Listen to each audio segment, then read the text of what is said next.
उद्या वंदे भारत एक्सप्रेस जे आहे ते फायनली आपल्याला मुंबईसाठी एक ट्रेन सुरू होत आहे जे जालन्यापासून ते मुंबईपर्यंत जाणार आहे आणि साऊथ सेंट्रल रेल्वेने त्याचा जे इनॉग्रेशनचा कार्यक्रम ठेवलेला आहे आदरणीय पंतप्रधान नरेंद्र मोदी साहेब ते व्हिडिओ कॉन्फरन्सद्वारे त्याचा उद्घाटन करणार आहे। मी हे ट्रेन सुरू होत आहे त्याचं स्वागत करतो, पण अशा वेळी सुद्धा कशा प्रकारचे घाणेरडी राजनीती खेळण्यात येत आहे याचा प्रमुख उदाहरण सांगायचे असेल तर आतापर्यंत मला त्याचा निमंत्रण पत्रिका मिळालेली नाही। त्यांनी ऑनलाईन माझ्या पीएला एक निमंत्रण पत्रिका पाठवली। ते निमंत्रण पत्रिका बघितल्यानंतर माझा जे आक्षेप आहे त्याच्या बाबतीत मी समजू शकतो की ट्रेन जे आहे ते जालन्यापासून सुरू होत आहे, तर जालन्याचे जितके लोकप्रतिनिधी आहे त्यांचं नाव त्याच्यामध्ये पत्रिकामध्ये असायलाच पाहिजे, त्याच्यामध्ये काहीही हे नाही आहे। मग असं असताना जालन्याच्या नंतर कोणता स्टेशन येणार आहे तर औरंगाबाद येणार आहे। मग तुम्ही या पत्रिकेमध्ये परभणीचे खासदार संजय जाधव यांचं नाव पत्रिकेमध्ये टाकतं, मग औरंगाबादचे खासदार इम्तियाज जलीलची तुम्हाला एलर्जी काय आहे? सगळ्यात जास्त प्रश्न मी चॅलेंज करतो, मराठवाड्यातले जितके खासदार आहे त्यामध्ये भारतीय जनता पार्टी असू द्या किंवा एकनाथ शिंदे साहेबांचे खासदार असू द्या, सगळ्यात जास्त प्रश्न रेल्वे आणि एअर कनेक्टिव्हिटीच्या बाबतीत मी लोकसभेमध्ये उचललेला आहे।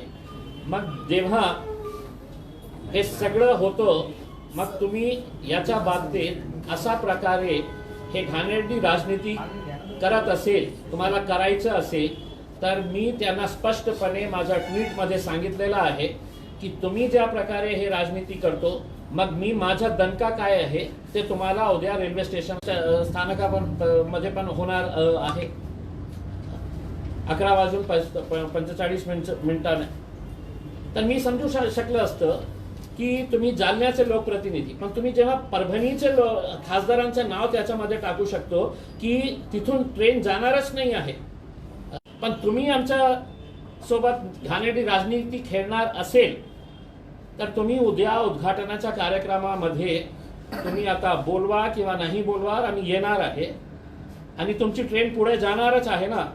मग बघा आम्ही तुमचा कशा प्रकारे सगळ्यात जास्त एअर कनेक्टिव्हिटी आणि रेल्वे कनेक्टिव्हिटीच्या बाबतीत मुद्दा उचललेला आहे।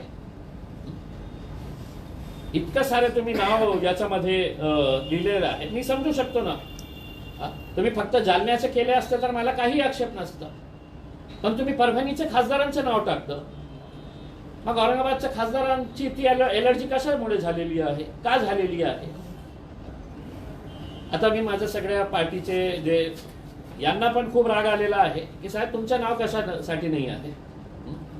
आता हे पत्रकार परिषद संपल्यानंतर दानवे साहेबांना आता तुम्ही तुमची तयारी कशा करता येईल तुम्ही करा, आमची तयारी काय असणार आहे ते तुम्ही उद्या बघा। कशा स्वरूपाचं आंदोलन करणार आहात आता तुम्ही बघा, म्हणजे ते सगळे लोक जे आलेले आहे आमच्या पार्टीचे पदाधिकारी जे सगळे आलेले आहे, हे पत्रकार संपल्यानंतर आम्ही त्याची मीटिंग घेऊ। ते या पत्रकार परिषदेच्या अगोदरच ते रेल्वे स्टेशनमध्ये जाणार होते आणि काही आहे आमच्याही स्टाईल काम करण्याची पद्धत आहे आमची, त्या पद्धतीने आम्ही त्यांचं आजच स्वागत केलं असतं। हे मीटिंग पत्रकार परिषद संपल्यानंतर त्यांच्यासोबत मीटिंग घेऊ आणि ज्यांना जे भाषा कळतं साऊथ सेंट्रल रेल्वेच्या DRMला त्यांचे सगळ्या अधिकाऱ्यांना हेच भाषा कळत असेल तर ते भाषा मी बोला। दानवे यांच्याशी काही बोलणं झालंय का? रावसाहेब दानवेनी मला कॉल केले होते आणि त्यांनी सांगितलं की म्हणजे आम्ही ट्रेन सुरू करत आहे आणि आमच्यासोबत मुंबईपर्यंत चला करके,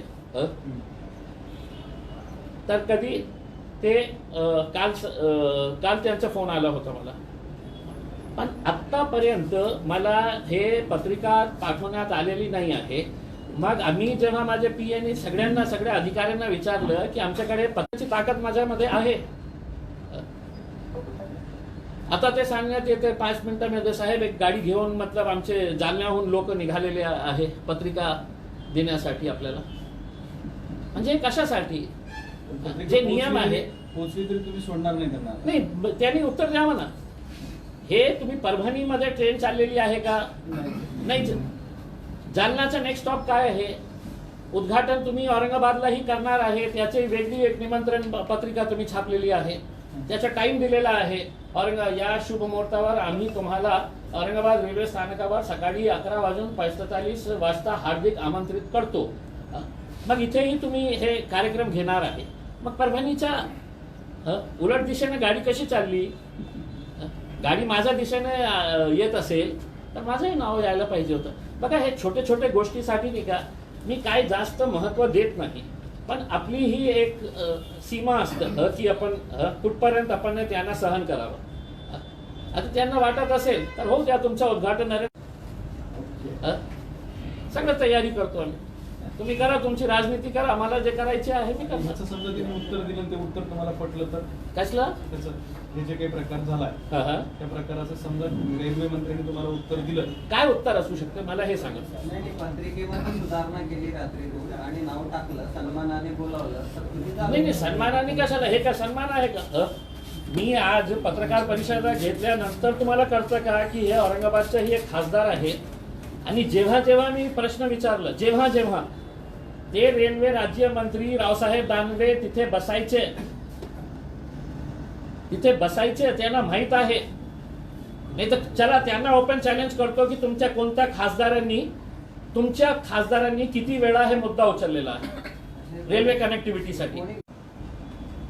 केंद्रीय अजून एक राज्यमंत्री आहे ना आपल्याकडे, डॉक्टर भागवत कराळचं नाव का नाही टाकतो? मग डॉक्टर भागवत कराळचं नाव नाही आहे. अरे तुमच्या राजनीती तुमच्याकडे ठेवा, तुम्हाला नाव काय आहे, पण ते काय विचार कराळ सर काही बोलतील नाही, कारण त्यांचे जे वर बसलेले आहे मोदी साहेबांनी डोळं दाखवले तर ते गप्प बसतात. मी कशाला गप्प बसू? मी कशाला घाबरू?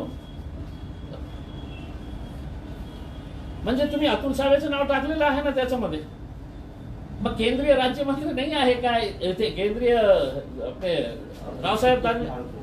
अर्थ तुमचे तर दिवाळीचे संबंध आहेत दानवे साहेब. माझ्या सगळ्यांचे आहे, फक्त नरेंद्र मोदी साहेब सोडून माझ्या सगळ्यांशी संबंध आहे. म्हणजे त्याच्यामध्ये काहीही दुमत नाही आहे. पण जेव्हा जेव्हा मित्रता असते तर मित्रता, ठोकून काढायची वेळ आली तर सगळ्यांना ठोकून काढू. सोडाचं राजकारण का करताय? कोण करतो दानवे. मला माहित नाही आहे. म्हणजे हे याचं उत्तर त्यांनी द्यावं मला. आणि आपणही मला समजावून सांगा की नाही इम्तियाज अली तुम्ही चुकत आहे करके, की परभणीच्या खासदाराचं नाव तुम्ही टाकतं आणि औरंगाबादमध्ये जिथे रेल्वे पास होणार आहे, सेकंड स्टॉप जालन्याच्या नंतर औरंगाबादचं आहे, तर कमीत कमी हे ओळखून की नहीं यार ये इम्तियाज अली ने बहुत मर्तबा है तो रेल्वे के इश्यूज को उठाया है करके. मी आपल्याला लागलं तर मी पाठवतो आपल्याला व्हिडिओज. मी किती वेळा लोकसभेमध्ये मुद्दा उपस्थित केलेला आहे. तर आमची तयारी आहे. नेमकी दिशा काय राहील? आम्ही काय म्हणायचं नेमकं आंदोलन कशा? आता थोड्या वेळाने आमचे लोक तिथे रेल्वे स्टेशनला जाऊन सगळं बघून येतील. आता आहे का उद्या आहे आंदोलन? आता जाऊन येतील. उद्या येतो ना मी येणार नाही उद्या. आता रेकी तर करू द्या मला. हिंदी में बता दीजिए. देखिए, वंदे भारत एक्सप्रेस की शुरुआत होने जा रही है और देश के वजीर आजम नरेंद्र मोदी साहब है तो इसका वीडियो कॉन्फ्रेंसिंग के जरिए उद्घाटन कर रहे हैं. ये मराठवाड़ा की जनता को अच्छी तरीके से मालूम है कि रेलवे के बारे में, एयर कनेक्टिविटी के बारे में सबसे ज्यादा प्रश्न लोकसभा के अंदर पिछले 5 सालों के अंदर मैंने उठाया. और जब ये रेलवे शुरू होने जा रही है आखिरकार, जिसकी टाइमिंग भी बहुत मायने रखती है कि बिल्कुल इलेक्शन के करीब ये सब उद्घाटन होने वाले हैं. राम मंदिर का उद्घाटन भी इलेक्शन के टाइम के ऊपर, वंदे भारत भी है. तो जहां जहां पर भी ये भारतीय जनता पार्टी वाले कमजोर है, सारे उद्घाटन तुमको इलेक्शन से यही 1.5-2 महीने के अंदर आपको नजर आने वाले हैं. तो जब नरेंद्र मोदी साहब इसका उद्घाटन कर रहे हैं, आज अभी कल सुबह 9:30 बजे इसका उद्घाटन कार्यक्रम है जालना में. अभी 3:45 बज रहे हैं और अभी तक मुझे निमंत्रण पत्रिका तक नहीं भेजी गई। जब हमने पूछा ये सवाल तो हमको ये बताया गया कि ऑनलाइन है तो भेज दिया गया है करके आपके पीए के पास। तो मतलब एक खासदार को आप ऑनलाइन इनविटेशन दे देंगे, और जब इनविटेशन हमारे सामने आया तो मैं समझ सकता हूं कि ट्रेन जालना से निकल रही है तो जालना के जितने भी लोक प्रतिनिधि है उनका नाम इसके अंदर आप डालें करके।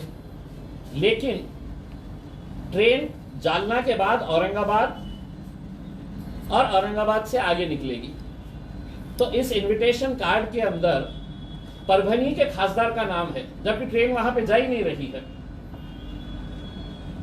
तो परभनी के खासदार का अगर नाम इसके अंदर आ सकता है तो औरंगाबाद के खासदार से तुमको इतनी एलर्जी क्यों है, तुमको इतना परहेज क्यों है, ये सवाल मैं कर रहा हूं।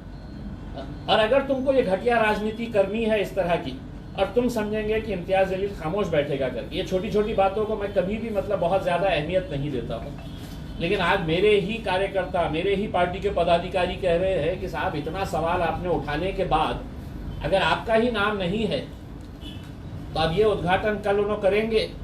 मोदी जी को भी देखने दीजिए औरंगाबाद में हम कैसा रेल का ये करते हैं, स्वागत कैसा करते हैं करके। मैं समझ सकता हूँ, आप मुझे कन्विंस करिएगा कि भाई परभनी के खासदार का क्यों है और इम्तियाज जलील का नाम क्यों नहीं है औरंगाबाद का। परभनी तो ट्रेन भी नहीं जा रही थी। तो अगर ये घटिया राजनीति अगर तुमको करने का है तो मैं भी उसी भाषा के अंदर साउथ सेंट्रल रेलवे को, डीआरएम को, यहाँ के रेलवे राज्य मंत्री को, सबको ये बताना चाहता हूँ कि कल तुम बुलाए या ना बुलाए, मेरी भी मेहनत है इस ट्रेन को शुरू करने के अंदर। मैंने भी आवाज़ उठाया था, और जब जब आवाज़ उठाया था कि रेलवे के दोनों मंत्री वहाँ पे बैठते थे, अश्विनी वैष्णव भी बैठते थे और राव साहब दानवे भी बैठते थे। तो अगर उन्होंने मुझे याद नहीं किया है तो कल उनको मैं याद दिलाऊंगा कि साहब इस शहर का, इस जिले का खासदार मैं हूं करके उसका। अब जितनी आपको तैयारी करने का है आप तैयारी करिए, मुझे जो करने का है मैं कल के दिन कहाँ कहाँ पे इनको अपनी फोर्स लगाना पड़ेगा। अगर हर चीज अगर हमने बोल डाले तो पूरी फौज लाके यहीं पे खड़े करवा लेंगे उसके अंदर। सर क्या वजह रही? इससे पहले भी उज्ज्वला गैस योजना का था, उस समय भी आपका नाम नहीं आया था। देखिए मतलब ये एक चीज ये समझ में आ रही है कि कहीं ना कहीं आपकी घटिया राजनीति का नतीजा है कि आप ये समझते हैं कि मैं रेलवे मंत्री बन गया, या मोदी जी समझ रहे हैं कि मेरी सरकार है तो सिर्फ मेरे लोगों ने, अरे मुंह में लड्डू लेके बैठते हैं मोदी जी, आपके जितने भी खासदार है ना मुंह में लड्डू लेके बैठते हैं। और जब उद्घाटन का वक्त आता है लड़ो हम, और जब फल लग गया तो बोले नहीं हम खाएंगे करके। तो ये जो है ये सिर्फ इसके ताल्लुक से नहीं है, ये बार बार जो हो रहा है तो कहीं ना कहीं हमारी भी बर्दाश्त करने की सीमा खत्म हो गई है। तब हम बोले कि चलो उनको अगर वो भाषा समझ में आती है तो हम उसी भाषा के अंदर जवाब देने के लिए कल आप 2 जनों का इस्तेमाल करना पड़ेगा रेलवे वालों को, एक ट्रेन का इस्तेमाल करना पड़ेगा और दूसरा हमारा भी इस्तेमाल करना पड़ेगा। उसमें लगाइए आप जितनी टीम लगा सकते हैं, आपकी कितनी कहाँ पे लगा सकते हैं लगाइएगा करके। कल अगर मैंने औरंगाबाद की जगह अगर कहीं दूसरी जगह के ऊपर भी अगर आंदोलन किया है तो ट्रेन से आगे जो है अपनी दूसरी गाड़ी भी चलाइएगा उसमें, देखने के लिए कि सब क्लियर है। औरंगाबाद के एक मंत्री का नाम डाला जाता, बाकी देखिए इनकी घनेलू राजनीति है साहब, इनका आपस में इतना इनका ये चल रहा है कि मेरा ये सवाल है, लेकिन मेरे को इससे कोई लेना देना नहीं है, मैं तो मेरे बारे में बात कर रहा हूँ। लेकिन अब आपने सवाल करे तो मैं पूछता हूँ कि अतुल सावे भी भारतीय जनता पार्टी के राज्य के मंत्री है, लेकिन यहाँ पे इस शहर के अंदर उनका एक मंत्री है डॉक्टर भागवत कराड़, वो बेचारे का नाम क्यों नहीं डाले? उसने ऐसी क्या खता कर दिया भाई? मैं तो समझ में आता हूं कि मैं तुम्हारा राजनीतिक दुश्मन हूं, लेकिन ये बेचारा गरीब आदमी का नाम क्यों नहीं डाले, मुझे ये बताइए। और अगर तुमने है तो संजय जाधव का नाम डाले परभनी के खासदार का, परभनी में ट्रेन नहीं जा रही है तो परभनी में एक और एक खासदार है राज्यसभा के, फौजिया खान राज्यसभा की खासदार है, उनका नाम क्यों नहीं डाले? फिर या तो जालना से कल ट्रेन परभनी को टच करेंगी फिर परभनी से वापस आएंगी, ऐसा भी नहीं है। तो ये जो आपका आपकी जो भी आपकी साजिश है, आपकी अगर तैयारी ही है कि कल हम मेरा भी इस्तेमाल करना चाहते हैं तो कल मैं आने वाला हूँ, आप दोनों लोगों की तैयारी करिएगा, उसके ट्रेन की भी करिए, मेरी भी करिएगा। तुमचा कल महाविकास आघाडीकडे आहे म्हणून असं काही वाटत असेल का त्यांना? तुमचा कल माझा कल कुठेच नाही आहे साहेब. माझा कल हे एकमेकांना हे करतो उसके अंदर. माझा कल मैं अकेला हूँ लेकिन कईयों पे भारी हूँ. परेशान रहते हैं उसमें. सोचो तो मेरे जैसे अगर और 4-6 अगर आ गए तो कितना परेशान करके रख डालेंगे. ये सोचे होंगे कि ये अकेला खासदार है, मैं क्या करेंगे कल आओ स्टेशन पे पता चलेगा क्या करेंगे करके. ओके ठीक है. एक दूसरा क्वेश्चन बाद में अभी रेल का